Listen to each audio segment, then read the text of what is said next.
Welcome to Island Health VIP, Care for Maui, with your hosts Jeff and Josette. We care for the island, we care for the people, and promote that care to foster a worldwide community of cultural consciousness and tolerance. We discuss mental health as well as local and cultural topics.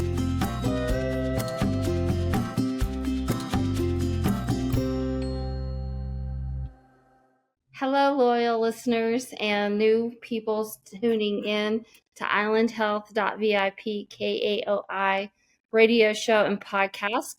It's great to have you on today. I'm here in hot Phoenix. I have to tell you, it was 119 degrees yesterday flying in. What do you think about that? I'm here with my co-host, Jeff Gishkin. Also clinical director for IslandHealth.VIP and Kihei, as well as in Lahaina now. Jeff, oh my gosh, it was 119 degrees, buddy. What do you think about that? Well, good to see you, Josette, but you do live in Phoenix, so it's getting hotter every year. When I was there last summer, it was 118 degrees every day. And the prediction, unfortunately, is in the next 10 years, you're going to be having at least every day will be 100 degrees. It's what the weather service has been saying. Hopefully, I know they've been definitely wrong. When I was up we were in Boston just for 2 weeks, and it was so comfortable. But the weather guy kept saying, hey, it's going to rain. It's going to rain. And it didn't most of the days, but some of the days it did, and it was just beautiful rain showers when it did. But, let's pray that this weather guy doesn't know what he's talking about, because I don't think I could handle that type of weather. Phoenix has its issues because of all the building and the heat gets trapped. But, of course, here there's little water there. There's no rain, there's little water. But here we've been having a drought. They just announced it's been the driest 2 years we've had here in Hawaii, especially on Maui. Oh no, it's funny that you say that, not in a haha way, but flying in lately, it does look really dry there. But I just, I'm used to seeing it a lot greener. And so anyway, it looks like, Jeff, our guest is waiting to get in. Do you want to mention anything about him before I let him come on today? Yes, today we have Dr. Gary Greenberg, friend of Tom Vendetti, one of our friends. They'll be doing an event together on July 18th at the Pro Arts Playhouse. Tickets are on sale now. Dr. Greenberg is a scientist, inventor, educator, and an artist who reveals the hidden beauty of the world through 3D microscopes.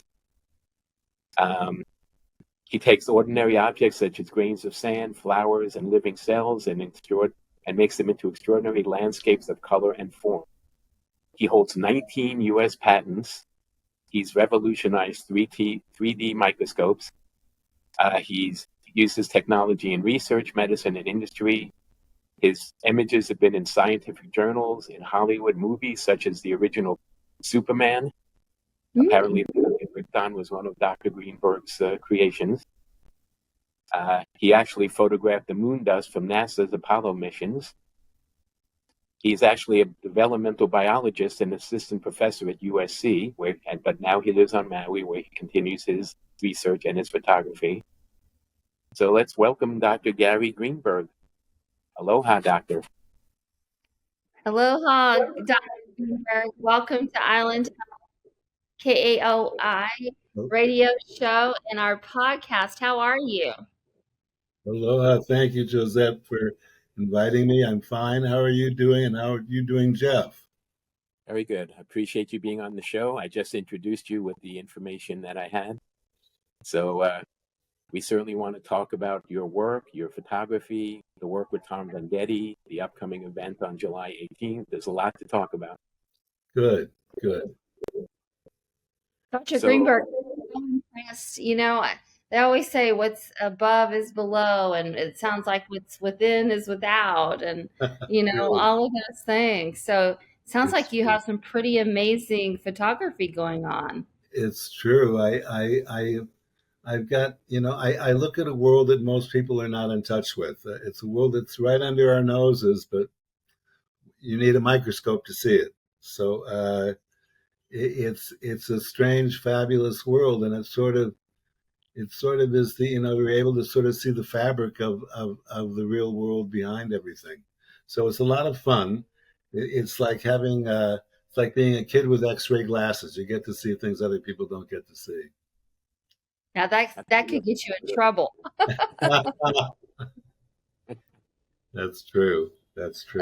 So Now, how did let me you? ask you, am I visually on, or is this the podcast? It's both, Is- visually and podcast. And so it's great because it looks like you're in a very cool environment. It's no doubt that everybody intelligent moves to Maui. I tell you, it's it's amazing how many people live there. It's paradise in the middle of the Pacific Ocean. It's an anomaly considering the world today. Yes. I just have a question. And I know Jeff has several. How did you even get started? Were you just looking under a microscope one day and was like, oh my gosh? Or did you plan this? Like, Well, the thing with sand was kind of serendipitous. I've been I have an addiction to inventing my 3D microscopes, and I can't seem to help myself. I've been doing this. Oh my goodness! My first patent was 1990.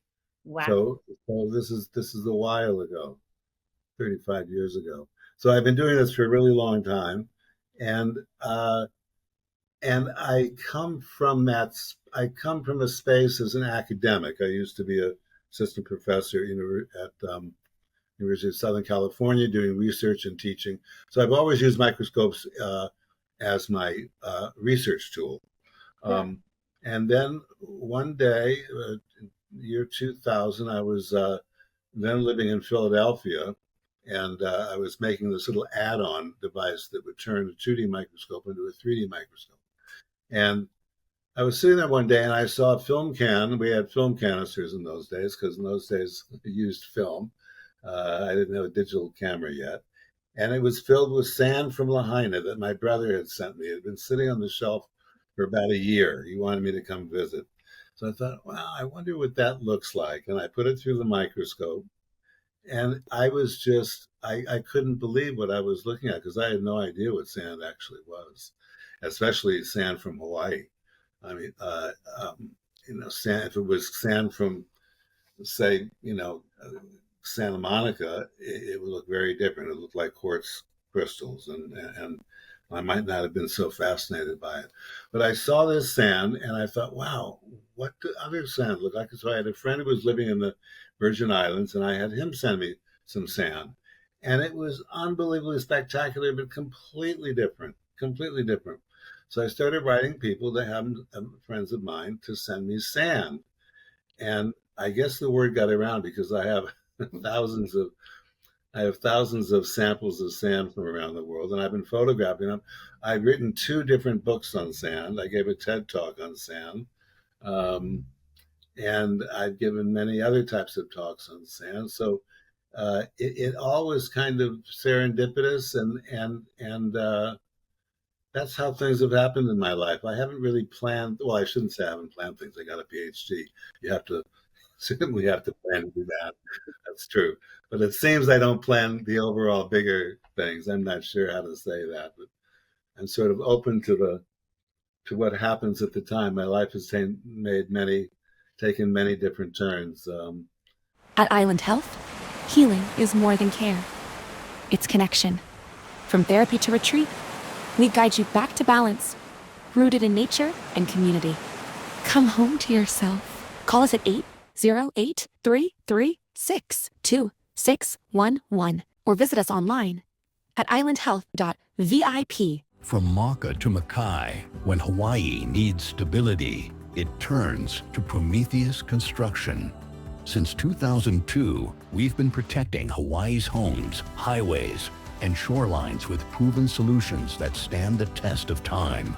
From rockfall mitigation and foundation reinforcement to seawall repair and erosion control, our team tackles complex challenges with precision and care. Whether it's a residential fix or a major infrastructure project, Prometheus Construction brings island expertise and engineering excellence to every job.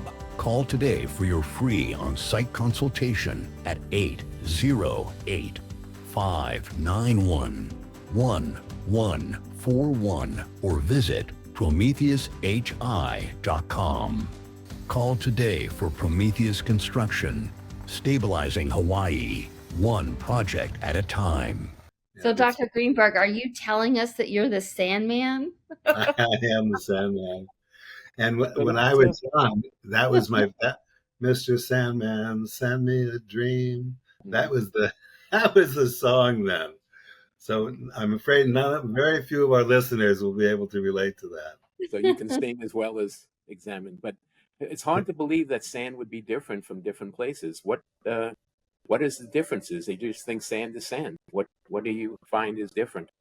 So this is the amazing thing about sand. It's a reflection of the geological and biological ecology of the area, because sand is made primarily of two different types of objects. One is erosion of rock from the mountains. So that would tell you what kind of rock and mineral is washed down from onto the sand or onto the beach, if we're talking about beach sand or river sand.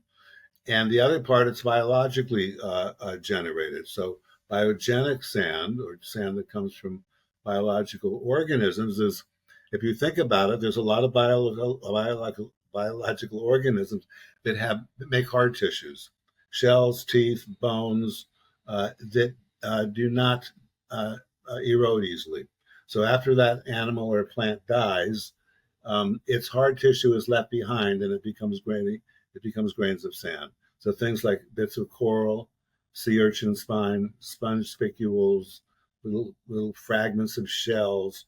There's a whole variety of biological bits and fragments, biological fragments that are absolutely fascinating. One of the most fascinating, beautiful ones are sea urchin spines. They look like little mandalas. They're just amazing. By the way, just to say, one strange thing about sand is when I talk about sand on the radio, it's like it's hard to describe because people haven't seen it before. So you actually can't describe it or give it any justice. But it's like a picture is worth 1,000 words. So if any of you are out there and not driving, check www.sandgrains.com. So you'll see what I'm talking about, because you can't describe how fabulously surprising sand looks like. Thank you for sending us some pictures. We're going to put you have some pictures on the website. I sent you some pictures to put up on our website. And of course, sandgrains.com is your website. Yes. And you'll be showing that at the Pro Arts Playhouse on July 18th. You'll be showing enlarged pictures to the audience, while Tom will be doing his film, Haleakalā, The Quietest Place on Earth. So it's going to be a great show. Tickets are on sale now. But yes, Josette, you were saying something about sand. Well, it's shocking to me because I would have never known this about sand. Like, I love sand, unless if I get too sandy. But I mean, I know China is so special. What is your favorite sand, Dr. Greenberg? Well, some of the most beautiful I said are these sea urchin spines, but I had the great honor and privilege to get a NASA grant to look at sand from the moon, and I worked with a couple of different moon NASA scientists and wrote papers on moon sand. I've looked at sand from all 6 landings, Apollo 11, 12, 14, 15, and 16. As you know, 13 was lucky to have made it back alive, but they never made it to the moon. But the most fascinating sand that I photographed is moon sand, because there's something about moon sand. It doesn't erode the way sand on Earth does. Sand on Earth erodes away by water, rain, ice, wind. On the moon, there is no water, rain, ice, or wind. There's no atmosphere. And what happens is that outer space is filled with sand and dust.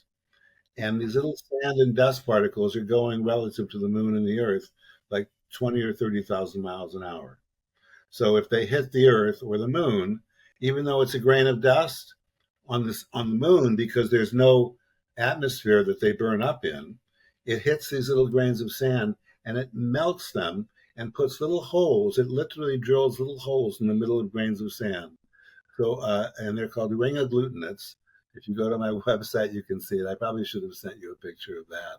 But it's like, that's the only place in the universe that I know of that sand would look like that. Where I've written 2 books on sand. There's no sand, terrestrial sand, that has holes in the middle of it like that has been essentially burned by a micrometeorite burning its way through a little few grains of sand. So that's the most fascinating stuff. You'll have to go to my website and click on moon sand if you want to see that. And it's quite unusual. The interesting thing about moon sand is that the moon is made of the exact same minerals as the surface of the earth. And scientists have realized that the moon was created by a large impact of some object with the earth about 4.5 billion years ago, and that a lot of debris sprung off, and it went around the earth, and gravity made it coalesce into what we have today as our moon. So the moon is made of the exact same stuff as the crust of the earth, but it looks really different because the environment's so different. There's no, as I say, no wind, there's no water, no atmosphere. So the environment makes a huge difference. So again, if you want to see it, you can go to my it'll say moon sand on my website. Wow. Dr. Greenberg, on the moon, do you have samples like all around the moon? And if you do, is it all the same or is it different depending on where you're at on the moon? Or they're different depending where you are in the moon. So here's an interesting thing. The first landing was Apollo 11. You know, when you look at the moon, you see these large dark gray areas. They're called Mara or ocean. They're sea. They're called the Sea of Tranquility. Is the largest of them. One of the largest of them. But they're not oceans, are they? They were once oceans of lava. They're lava flows. They're gigantically huge basaltic lava flows, very similar to the sand on Haleakalā crater. And some of that sand was used to simulate for the astronauts the sand that they were going to be encountering. So Haleakalā is like the moon. That's interesting. Welcome to Island Health by Go Deep Care for Maui. We offer a wide range of services from counseling, case management, and life coaching. We also offer deep sessions that can help with traumatic life events, and IOP and group classes, behavioral health retreats, and community unity events. Contact us today at IslandHealth.VIP or call us at 808-336-2611. From Maka to Makai, when Hawaii needs stability, it turns to Prometheus Construction. Since 2002, we've been protecting Hawaii's homes, highways, and shorelines with proven solutions that stand the test of time. From rockfall mitigation and foundation reinforcement to seawall repair and erosion control, our team tackles complex challenges with precision and care. Whether it's a residential fix or a major infrastructure project, Prometheus Construction brings island expertise and engineering excellence to every job. Call today for your free on-site consultation at 808-591-1141 or visit PrometheusHI.com. Call today for Prometheus Construction, stabilizing Hawaii, one project at a time. And I have to tell you, I've been last couple of days, last week or two, I've been driving up. I live in Haiku, which is about an hour and a half from the top of Haleakalā crater. Yep. And I've been driving up there because the silverswords, which are absolutely amazing, they're this plant that looks like it grows on the moon. I mean, it really looks like either from Pluto or the moon. It's just a completely amazing plant. But I've been going there to photograph. It's blooming. And when you go up, it's like taking a trip to the moon and back. You literally feel like you went to the moon and back. Not that, I mean, it looks that way. So I've been going up there photographing these silversword, and that's become now my favorite plant. It's absolutely amazing. It lives only up in Haleakalā crater. It's very, very high. It's 10,000 feet, by the way, Haleakalā crater, and the conditions are very, very rough. And this plant lives for anywhere from 3 years to 90 years, and it only blooms once, and then it dies and spreads its seeds. And when it blooms, it's like it goes from a little shrub about this high to the height of a human being in full bloom. It's just spectacular. It's absolutely spectacular. I'll have some on my website soon. It's not there now because I've just sort of, I've fallen in love So with is this it blooming now, Doctor? Yes. It's blooming right now. They're just beginning to bloom right now. That's why I was up there 2 weeks ago and saw them blooming. It's beautiful. You saw them, right? Yeah. Yeah. They're just starting. I think next month will maybe be the last one, and then they'll die out. So you only see about 1 out of 100 are blooming, and then when they dry out, they spread their seeds, and that's it. And the yellow-faced bee, yellow-faced Hawaiian bee, is the pollinator that pollinates that plant. Right. But if you were And are talking you about saying- different, I was going to go back to the different sand on the moon. You were saying Yes. different bees. So sorry. So let's go back to the different sands on the moon. So the first sand that I got was Apollo 11 mission. And that was the first landing, and they landed in the Sea of Tranquility, which it's because it's kind of a flattish lava flow. It's a gigantic lava flow. So the sand that we got from there was all dark basaltic sand. There were a few grains of crystals that were there. A lot of this sand with holes in the middle of it. They call this stuff regolith. Lunar regolith is the scientific name of it. So sometimes they call it, in scientific terms, they call it lunar soil. That's a complete misnomer. It is not. It is not soil. Although it's interesting because the plants that live in Haleakalā are growing in not that much different conditions than the lunar. It's sand, it's not like soil filled with bacteria and mold and rhizomes and stuff like that. But at any rate, I'm getting off the track. So You're really not. I want to ask this one question because I know you're going to talk to us about all the different moon sand, and I think that sounds so cool. I would love to have some moon sand. But are you saying that this plant that you're talking about only grows in this one area, and it grows in similar conditions as the moon? That's just kind of magical. Well, it has an atmosphere, but if you look, I'm going to have to.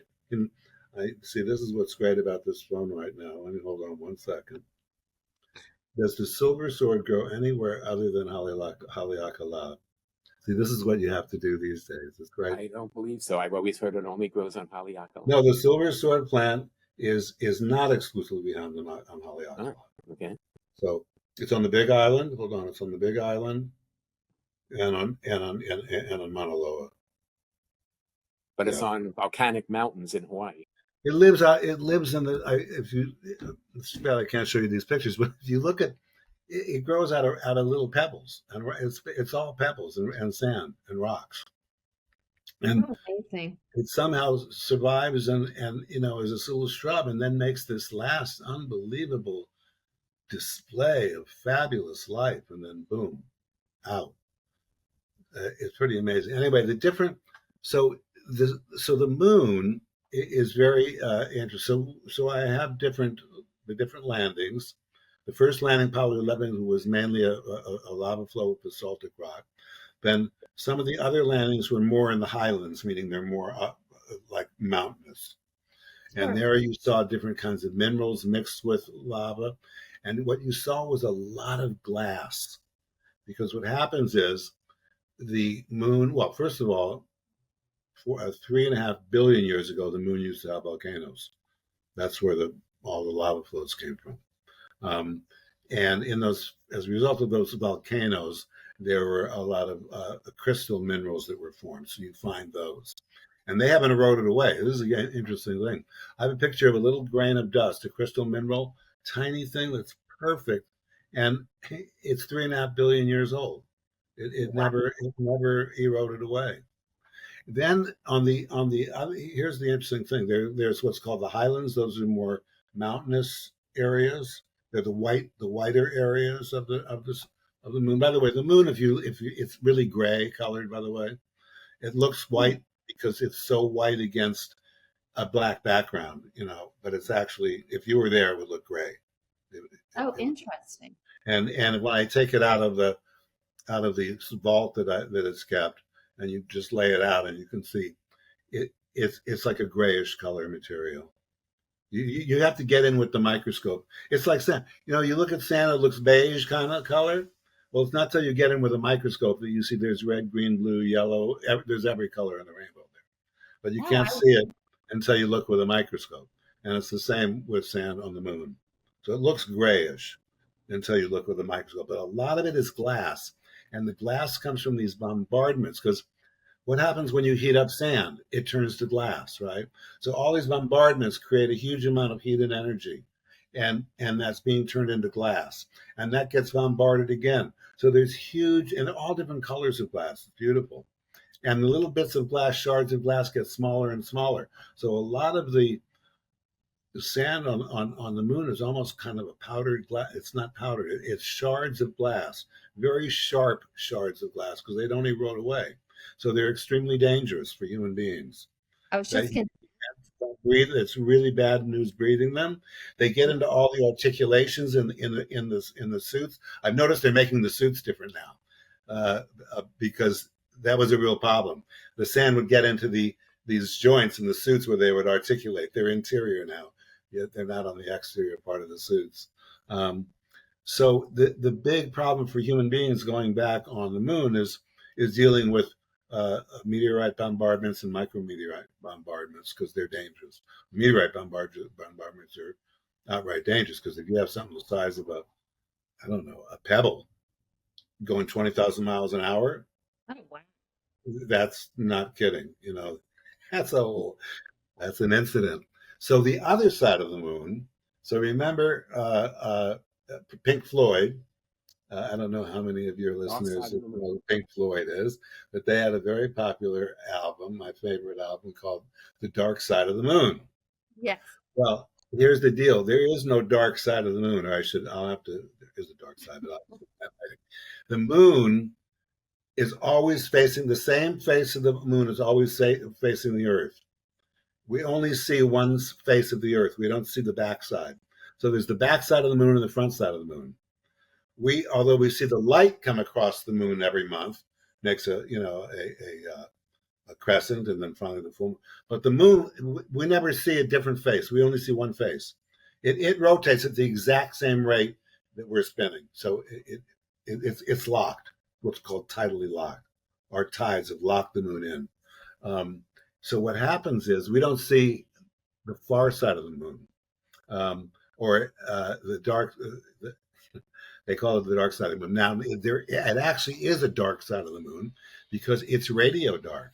So as we send astronauts around to the backside of the moon, it's dark because you can't get radio contact, and they're completely out of contact if you're on the other side of the moon.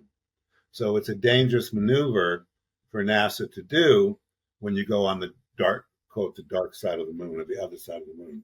The Russians were the first to go there many, many, many, many years ago, and they photographed it. They circled the moon, and they were the first to take photographs of the far side of the moon. And the far side of the moon looks completely different than the near side of the moon. It doesn't have these big dark craters. It's all highlands. It's all higher elevation. It doesn't have these huge, gigantic, dark lava flows. And there's a couple of theories why people think that is. Some people think there were two moons that were formed, and they came together, and one of the moons is the dark side and the other is the front side. There's the idea that the front side got baked. Anyway, I won't get into that. But anyway, the back side and the front side look very, very different. And All of the samples that we got from all of the NASA samples are from the near side of the moon, oh, okay. from different locations. And they went there. They didn't go there, by the way, knowing that this was going to be a geological expedition. It's just some of the astronauts said, "Hey, we ought to bring some of this stuff back." And then they realized, hold on, this is a good geology program. This is a good science program for us. It's all about geology. So planetary scientists. So every time they went back subsequently, they'd go to a different geological sort of, place on the moon. At Island Health, healing is more than care. It's connection. From therapy to retreat, we guide you back to balance, rooted in nature and community. Come home to yourself. Call us at 808-336-2611 or visit us online at IslandHealth.VIP. From Maka to Makai, when Hawaii needs stability, it turns to Prometheus Construction. Since 2002, we've been protecting Hawaii's homes, highways, and shorelines with proven solutions that stand the test of time. From rockfall mitigation and foundation reinforcement to seawall repair and erosion control, our team tackles complex challenges with precision and care. Whether it's a residential fix or a major infrastructure project, Prometheus Construction brings island expertise and engineering excellence to every job. Call today for your free on-site consultation at 808-591-1141 or visit PrometheusHI.com. Call today for Prometheus Construction, stabilizing Hawaii, one project at a time.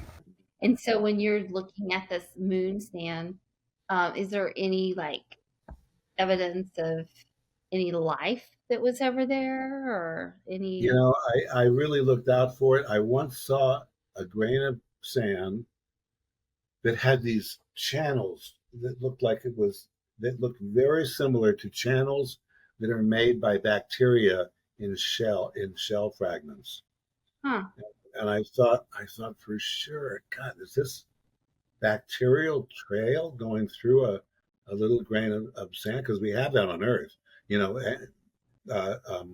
Life lives in rocks on Earth, literally lives in rocks, and almost everywhere, including rocks. And I thought, God, could that possibly? I was thinking, God, I think I discovered life on the moon. And then I took a polarizing filter, which shows you if something's crystallized, and I could see that the whole inside of these little tubes had been crystallized, meaning they were formed by something very hot that melted it into these tubes. So it was from probably cosmic rays or something like that it hit this grain of sand. But it wasn't bacteria. I thought for a second, hey, is that life? But no, it wasn't. Yeah. So I wanted to ask a question about the colored sand you mentioned. So we hear here in Hawaii and other places, there's black sand beaches, red sand beaches. So what is the difference in the colors of the sand? Why are they different colors? So the colors of the sand are mainly going to have to do with the minerals that wash down from the mountain. So in a place like Maui or on the Hawaiian Islands, everything washes down through the streams. The streams collect all the stuff onto the beaches. There's a longshore current that moves them along the beach and so forth. So if you go, I'll give you a good example here. If you go to McKenna, Big Beach McKenna, there's a big dark red called McKenna Point. It's like a mountain sticking out into the little hill sticking out into making McKenna Bay on one side, Big Beach McKenna on the other. That outcropping was filled with red blackish sand. That beach on the right hand side, on the downwind side, is all this red dark sand. The beach right next to it, Big Beach, is all yellow sand from fragments of shells and so forth. So they're about a quarter of a mile away, and they look completely different, having to do with the minerals that contributed to the majority of the sand. So if you go at the red sand beach in Hana, it will look very different than other red sand beaches. That red sand beach, if you look at it in a microscope, there's little puka everywhere, little holes everywhere. Those were little pockets, air pockets, that when the lava was expanding and heating up, little air pockets burst. So the lava has all these holes in it. The black sand beach very close by there is Napa Caves. It has lava that's very dense. There was no air or very little air in the formation of that. It cooled more slowly, and there wasn't a lot of air that got caught. So it's a hard, shiny black beach. The green sand beach is there from one of the minerals that's very characteristic of, for example, Hawaiian Islands. We have shield volcanoes, meaning our volcanoes don't go straight up. They're like a shield, a shield like a warrior's shield, right? It's like a flattish kind of thing. So those kind of volcanoes typically have a lot of olivine in it. So we have a lot of olivine and there's one olivine outcropping in the South Point, Hawaii. The beach is solid olivine. It's a bright green beach, bright green sand. Now you'll see olivine in a lot of sand around Maui because it comes down from Haleakalā. To have this one beach on the Big Island, it's literally the whole beach is bright green because there's just one outcropping that was just solid olivine outcropping. Olivine pool. The what? Olivine pool. Yeah, interesting. You've seen that on Maui, right? No, tell me about it. Oh, it's on the other side of the island, going to the back side of the island where nobody lives. And it's a tourist attraction, so it's a pool made out of olivine. And Oh my goodness! Dive in when the tide comes in. You can dive in and swim. Is it the side around the Hana side or the side around the Kapalua side? Hana side? Yeah, Kapalua side. Past Kapalua. The Kapalua side. Yeah. Right. Oh, I had a friend who just did that. I've got to check that out again. It's a good idea. Mm-hmm. So Dr. Are you saying, like, when you go out there, are you only seeing this sand as green through the microscope, or when you're actually in person, does it look green? In South Point, the beach looks bright green. It's amazing. It's absolutely amazing. You have to take a 4-wheel drive to get there. You can't. It's not on the road. It looks bright green. Now, as I say, there's a lot of olivine mixed in with a lot of sand in Hawaii, so I always see little crystals of olivine, mixed in with stuff. But to have this solid outcropping, it's pretty impressive, I got to say. I mean, it's kind of mind-blowing. It's kind of like science fiction in a way, that it could be so bright green. Well, it's shocking that the sand is so different, because I would think it would be, similar everywhere. So are we going to get to see a slideshow? When is it, Jeff, that you... July 18th. You're going to be So on July 18th, what I'm going to do is give a talk called From the Sea to the Summit, and it's going to be about Hawaiian sand and Hawaiian flowers and plants. And I'm trying to bring in a Hawaiian cultural significance to this talk, and what these flowers mean, and what the various sand and Āina mean. There's something, I've been living here 20 years, and there's a fabulous moral and ethical belief here called Aloha Āina, that you love the land. It's more than loving the land. It's the understanding of the interconnectedness of everything, and how the land nourishes us and how we have to nourish the land, and so forth. So this is going to be an exploration of Aloha Āina, and showing people that there's so much more they can appreciate about what they see, that it's really a miracle. What we see this stuff with our eyes. When you see it through the microscope, it gives you a whole other appreciation. So Josette, you saw my sand for the first time just recently, right? Yeah. You'll probably never look at sand the same way again. Never. Okay. So and this is wonder, who is it, or like, I don't know, like which animals, which little seashells. Exactly. So that's my mission, is to deepen Aloha Āina in people, have them understand the real deepness and interconnectedness of all of life on Earth, and how Earth is the mother of all things, and how we have to protect it.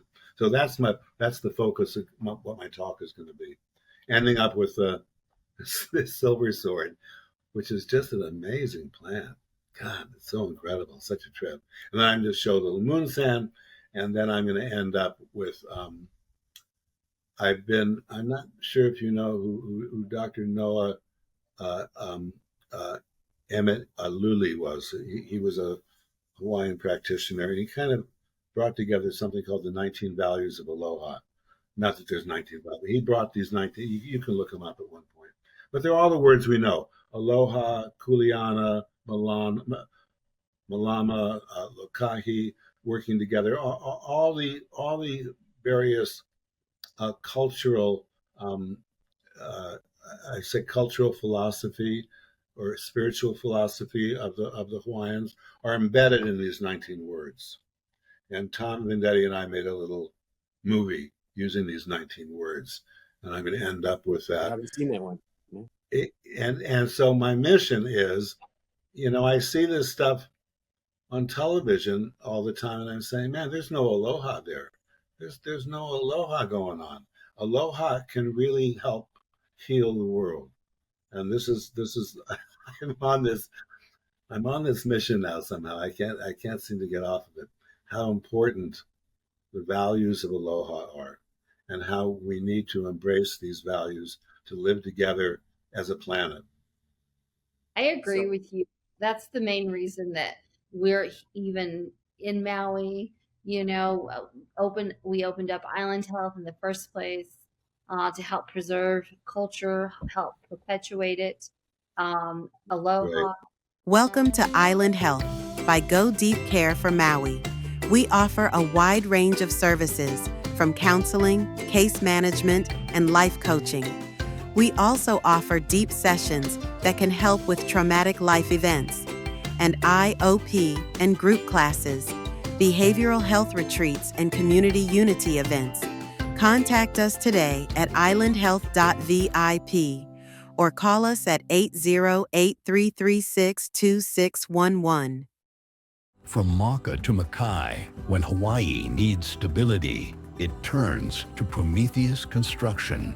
Since 2002, we've been protecting Hawaii's homes, highways, and shorelines with proven solutions that stand the test of time. From rockfall mitigation and foundation reinforcement to seawall repair and erosion control, our team tackles complex challenges with precision and care. Whether it's a residential fix or a major infrastructure project, Prometheus Construction brings island expertise and engineering excellence to every job.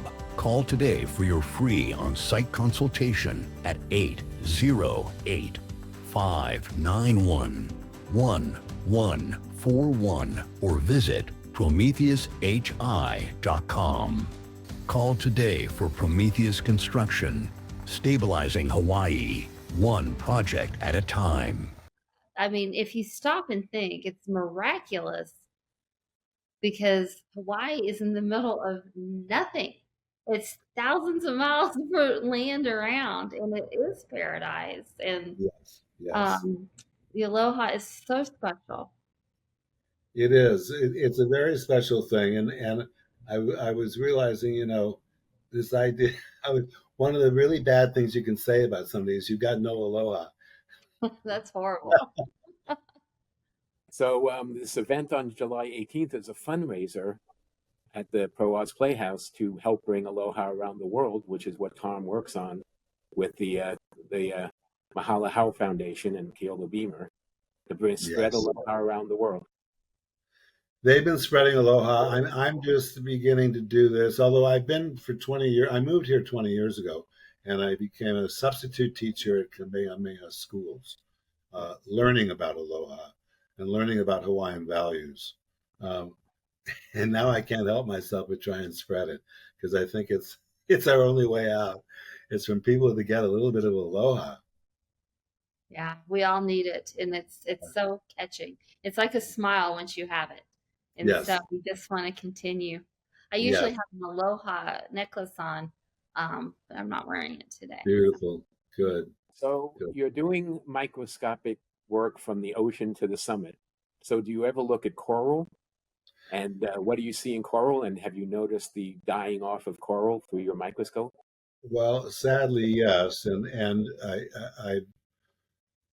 yeah, I've been, and that's what do you call it? I've been snorkeling here ever since I came, and the snorkeling scene is, the reefs have gotten smaller and less colorful, more bleached, um, and it's sad to see. I don't know. I think that the life is very resilient and it will come back, but in maybe a slightly evolved form.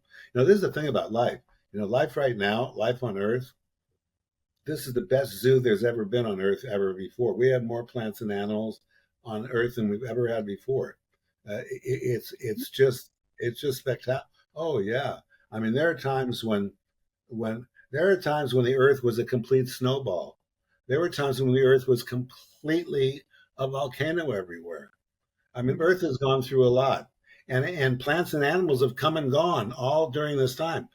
Life started, the Earth started 4.5 billion years ago, and life started 4.2 billion years ago. Microscopic life. It was right from the beginning. So it's come and gone. And there was a point, by the way, that human beings, about 70,000 years ago, human beings almost went extinct. Our numbers of human beings got down into a few thousand total human beings in Africa. And it was because of a gigantic volcanic eruption that caused a volcanic winter everywhere. And it really ruined everybody's day. A lot of species died out, and a lot of humans died out.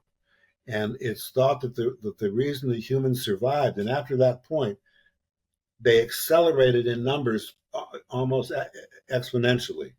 The ones that were saved were the ones that adapted to a changing world. They knew how to adapt to the changing world, and one of the main adaptations was to work together.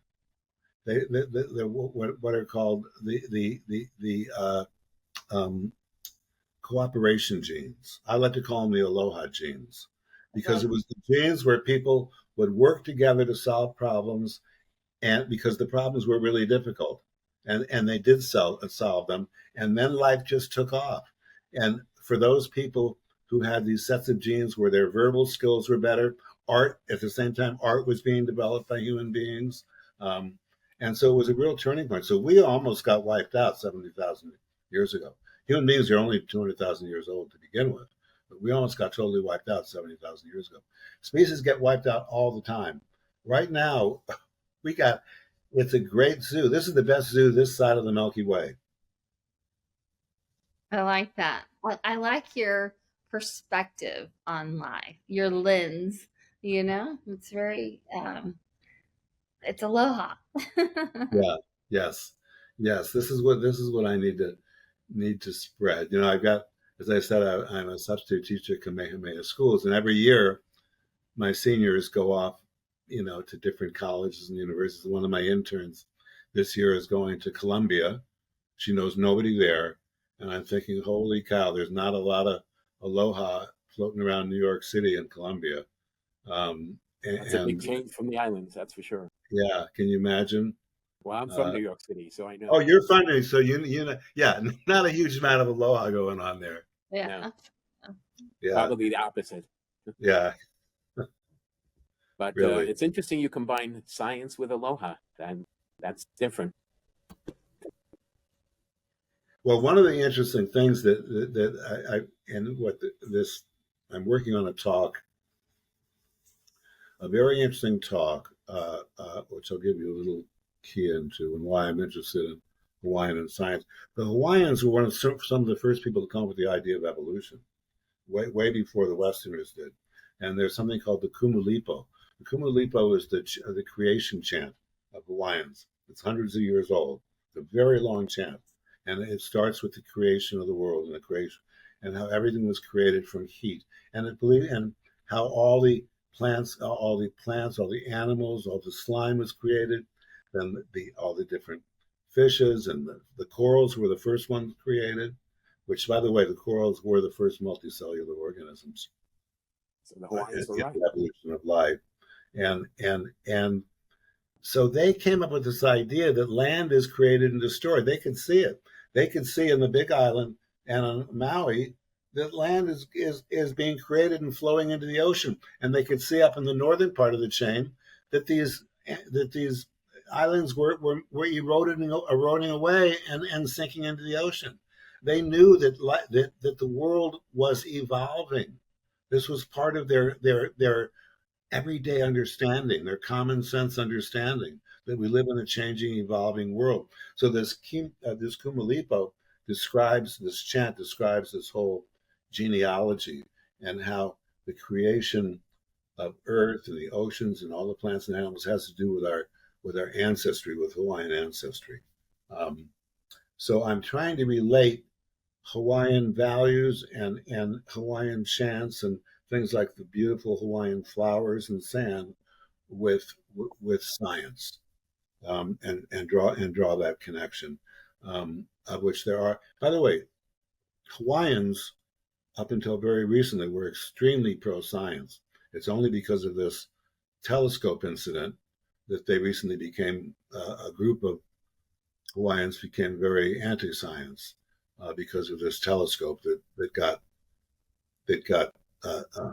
we were going to build the largest telescope in the world on Mauna Kea, and it got shot down, and it's being built somewhere else now. There will never ever be another telescope built in Hawaiian Islands again. Yeah, Why not? The Hawaiians used to be the best astronomers in the world, and we had the best telescopes in the world here, looking at the origins of the universe. That's all now, sadly, changing. Because there of was this the oil spill at the observatory on Haleakalā too, which didn't do well either. But the Hawaiians basically the Polynesians invented navigation by stars, I believe. Yeah, they could go. They had full, they just didn't come here by accident. They had trade routes going back and forth. They knew exactly where they were going and how to do it. And they went here's the interesting thing. They went as far in 1200. They went as far as to establish on an island off of South America, and they know this because of the chickens and the sweet potatoes that they brought, and some bones and so forth. And they didn't stay, and they came back, but they actually went all the way across to South America and back. That's how good they were. In a canoe. In a canoe. In a canoe. Yeah. Can you imagine? No. So they were great astronomers. They didn't have a sextant, but they had hands. How many hands above the horizon or below is something? And they would measure things in different ways than having a sextant. But it gave them the same result as a sextant. They knew where they were. Yeah. They all have the stars and follow the stars. I mean, it's amazing. I've been out in canoes and also catamarans, and Jeff and myself, before the tragic fires, took a shuttle catamaran from Lahaina to Lanai, and we were going over huge waves, and wow, water was just going over, and I was laughing and having a good time, and Jeff was almost sick, and I guess people were throwing up on the inside the catamaran. I didn't even notice it. It was so fun, but when you think back, it's like, wow, if you were out on a little canoe, that would be pretty intense. I mean, how do the waves not just knock you over? You really I got to think a lot of them didn't make it. Being a sailor was the dangerous thing to do. Well, still is. Josette, you have paddled in a canoe. Can you imagine paddling from here to South America? Wow. No, I can't. I really can't. But maybe they were the larger canoes too. But still, I'm so impressed, and I think it's magical, and just like Aloha. And so, and like your amazing microscopic pictures of sand. I have a couple questions, and I don't know that there's sand because I don't really have any education when it comes to geology, but like the Dead Sea, or any of the different uh, places like that. Does it have sand? And have you looked at that? And is it? Yes, yes. I looked at sand from that area, and it can be quite interesting because there's a lot of coral life. When you have biological life around the sand, it's much more interesting because you get all these little shells and fragments of stuff that's not just mineral. You have the biological elements, and that area does, because there's a lot of good snorkeling in that area. Well, not the Dead Sea, the Red Sea. Uh, Red uh, Sea. Yeah. yeah, the Red Sea. The Dead Sea is probably is that's where you float, right? Because there's so much Yeah. salt. Um, So there's I haven't probably not. been to the Dead Sea. It's supposedly one of the lowest places on Earth. Yes, yes. I was actually there long time ago. I hate to tell you how long ago that was, but at any rate, I photographed sand from the Red Sea in that area there, which has a lot of snorkeling. So there's some beautiful sand in that area. So the story I was gonna, sorry, You don't No, have go any ahead. Dead Sea sand, do you? get what? Dead Sea sand. Yeah, no, I don't have any Dead Sea sand. All right, but go ahead and tell us about it. Yeah. So the story I'm working on with Tom, that we've been working on for about a year now, that we're going to try and make into a PBS show, is the story of Luca, Luca, the last universal common ancestor. Now, here's the story in a very short synopsis. 4.5 billion years ago, just shortly after the Earth was created, life emerged. Microscopic life emerged, and these first cells were called Luca, last universal common ancestor, because they never stopped dividing. This one cell type, called Luca, never stopped dividing. The other cells finally died out. This one survived against all the other ones. And it started dividing. Not only did it continue to divide, but it started to evolve. And it started to change with the changing environment. And that cell has never stopped dividing in 4.5 billion years, and it's in all of us right now, still dividing. That's where we all come from, all of us. Every plant, every animal, every microscopic bit of life on this earth, we're all brothers and sisters, every one of us. We're literally, they're all beating, our hearts are beating with the same cell that never stopped dividing. So I'm telling, it's a longer story, but that's the shortcut of the story. But the question is, how is Luca? And Luca went to the moon and back. This cell from 4.5 billion years and never stopped dividing, figured out how to get to the moon and back. Pretty amazing concept. The question is, and this is where the story, ends or doesn't end, is looking at the Earth from the moon and seeing the whole Earth for the first time. When I was young, we got pictures of the whole Earth for the full time. That we saw that we lived in a global, that we literally did live on a globe all together in one beautiful blue dot that we all lived on. And the question is, how are humans going to continue to have to enjoy living on this earth, or continue to live at all? The earth will survive. The question is, will humans survive? And this is what I'm trying to bring in, the values of aloha. In order for this to happen, we're going to need to incorporate the values of aloha. We're going to blow each other up. So that's my story of Luca. But this whole story is about the improbability and miracle that life started 4.2 billion years ago and never stopped. and I go through what you need to be alive. You need DNA. You need ways of making energy to create ATP to give the fuel that fuels everything. You need to be aware of the environment and respond accordingly. All the attributes of life. It requires a couple of thousand different genes to do that. How did that happen 4.4 billion years ago? How in the world did that happen? Well, I always thought I was old, but now I know I'm over 4 billion years old. That's right. quite a bit. Well, you're older than you thought. You're older than you thought. That's exactly right.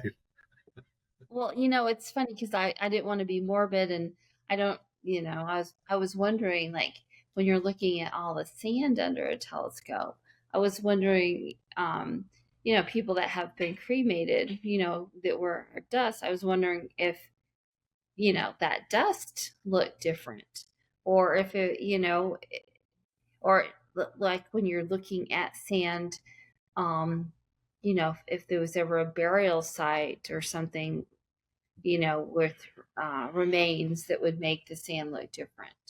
Yeah, the sand, if you spread ashes and so forth, or put them in the ocean, ashes of a human being, Mm-hmm. it's pretty much all burned up into ash.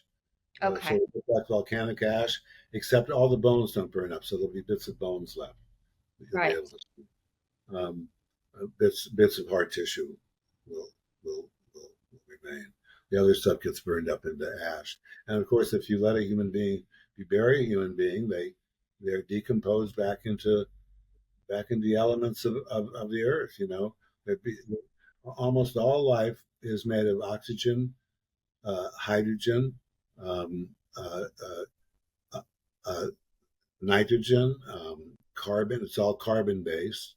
So there's about 6 or 8 elements that all life is made of, and there's trace elements, a lot of other ones. But basically, when we decompose, we go back to those 6 elements. We go back to hydrogen, carbon, oxygen, nitrogen, and so forth. That's You my mentioned belief. you That's mentioned spreading ashes in the ocean. So that reminds me, does sea life poop become sand on the beach? Well, that's absolutely it does, and the great example of that is the parrotfish. The parrotfish, they eat they chomp on coral all day long, and what they're trying to eat is the symbiotic algae that lives inside the coral. So and that's the nutrition they get out of it. They can't get the nutrition out of the coral, out of the actual coral hard tissue. So they poop out bits of coral all the time. So a lot of the coral sand you see has gone through has been pooped out by parrotfish. But it's bits of coral. They're essentially bits of coral. Yeah. Well, Such next time I'm on the interesting. beach, I'll Yes. think about that on the beach. That's for sure. When it's between your toes. Uh, Well, this yeah. has been such a pleasure having you on. Did you want to go ahead and maybe give us your website again, and maybe where we can check you out or help you with your Yes. Please look at my website. It's www.sandgrains.com. Should be easy to remember, sandgrains.com. And I have a lot of pictures of sand and flowers, which I am in love with. But also, there's a lot of my talks that I've given. I've given a couple of TED Talks you can see. One of them has over 1 million views.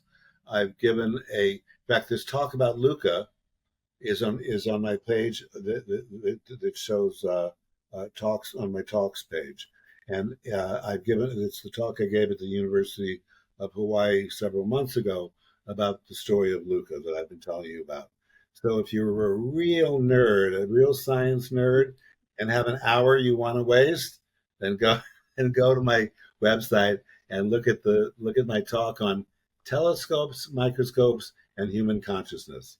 It's about how telescopes and microscopes have totally changed our view of the Earth we live on, our view of ourselves. So you'll see that there. We'll plan on seeing you July 18th at the Pro Art Playhouse along with Dr. Tom Vendetti. Tickets are now on sale, so go on to the Pro Arts Playhouse website and get your tickets. And Pro Arts is a small place. It sells out quickly, so it's just coming up next week. So please get your tickets now and see Dr. Greenberg in person, see his sand and his flowers there, and see Dr. Vendetti's film, Haleakalā, the quietest place on earth. Wonderful. Aloha, Dr. Greenberg. Thanks for being on. Aloha. Nice to see you. Aloha. Aloha. Mahalo. Thanks for listening to another episode of Island Health VIP Care for Maui. You can learn more at IslandHealth.VIP. If you would like to be a guest on the show, call Jeff at 808-336-2611. We are located in Kihei at the Rainbow Mall that is at 2439 South Kihei Road, Kihei, Hawaii, 96753. We air each show every Monday at 11 a.m. on KAOI, and you can find us on Instagram at island.health.